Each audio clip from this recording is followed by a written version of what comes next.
Victoria সরকারি কলেজের ইতিহাস বিভাগের শিক্ষার্থী ও নাট্যকর্মী সোহাগী জাহান তনু হত্যার মামলাটি নতুন মোড় নিচ্ছে। মামলা দায়েরের 10 বছর পর নতুন করে 3 জনের ডিএনএ পরীক্ষার নির্দেশ দিয়েছেন আদালত। মামলার তদন্ত কর্মকর্তা পিবিআইয়ের পরিদর্শক মোহাম্মদ তরিকুল ইসলাম 6 এপ্রিল সকালে কুমিল্লার চিফ জুডিশিয়াল ম্যাজিস্ট্রেট আদালতের বিচারক মোহাম্মদ মুবিনুল হকের আদালতে হাজির হলে তাকে এই নির্দেশ দেয়া হয়।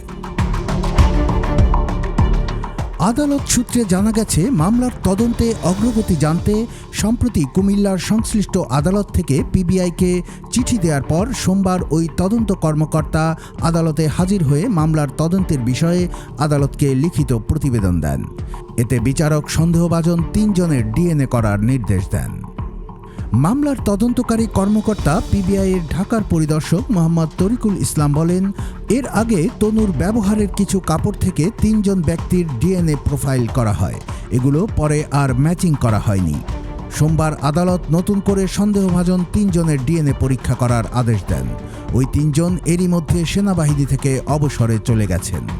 পিবিআইয়ের ওই কর্মকর্তা আরও বলেন, মামলার পরবর্তী তারিখে তদন্তের অগ্রগতি জানাতে বলেছেন আদালত।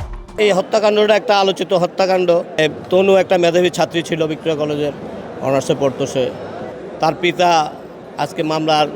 আজকেও একটা তারিখ ছিল, সে দাঁড়িয়ে ঘুরছে গত 10 বছর, কিন্তু এটার কোনো সুরা হচ্ছে না।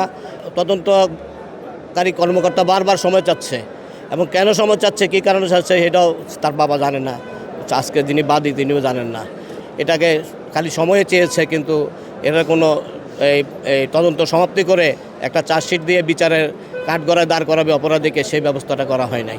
আমরা আশা করছি যে বর্তমান সরকার আসছে, নতুন সরকার, তারা অতি সত্বর এই হত্যাকাণ্ডের এই তদন্ত শেষ করে তারা প্রকৃত অপরাধীর বিরুদ্ধে চার্জশিট দাখিল করবে এবং বিচার শুরু হবে, এটাই আমি আশা করি। 2016 সালের 20 মার্চ সন্ধ্যায় কুমিল্লা সেনানিবাসের ভিতরে একটি বাসায় টিউশনি করাতে গিয়ে আর বাসায় ফেরেননি তনু। পরে বহু খোঁজাখুঁজি করে সেনানিবাসের পাওয়ার হাউস থেকে কিছুটা দূরে একটি জঙ্গলের মধ্যে তার লাশ পাওয়া যায়। পরদিন তার বাবা ইয়ার হোসেন অজ্ঞাত আসামিদের বিরুদ্ধে কুমিল্লা কোতোয়ালি মডেল থানায় হত্যা মামলা দায়ের করেন। শুরুতে কুমিল্লা কোতোয়ালি মডেল থানা, জেলা পুলিশের গোয়েন্দা শাখা ডিবি ও পরে পুলিশের অপরাধ তদন্ত বিভাগ সিআইডি দীর্ঘ সময় ধরে মামলাটি তদন্ত করেও কোনো রহস্য বের করতে পারেনি। সর্বশেষ পুলিশ সদর দপ্তরের নির্দেশে 2020 সালের 21 অক্টোবর তনু হত্যা মামলার নথি পিবিআইয়ের ঢাকা সদর দপ্তরে হস্তান্তর করে সিআইডি। গত প্রায় 4 বছর ধরে মামলাটি তদন্ত করছেন পিবিআই সদর দপ্তরের পুলিশ পরিদর্শক মোহাম্মদ মুজিবুর রহমান।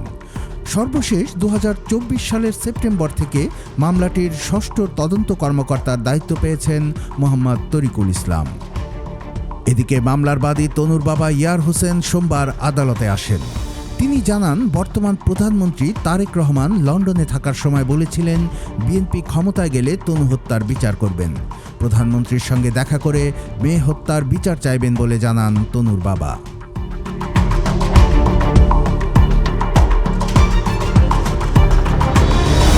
কুমিল্লা কাগজ নিউজ ডেস্ক।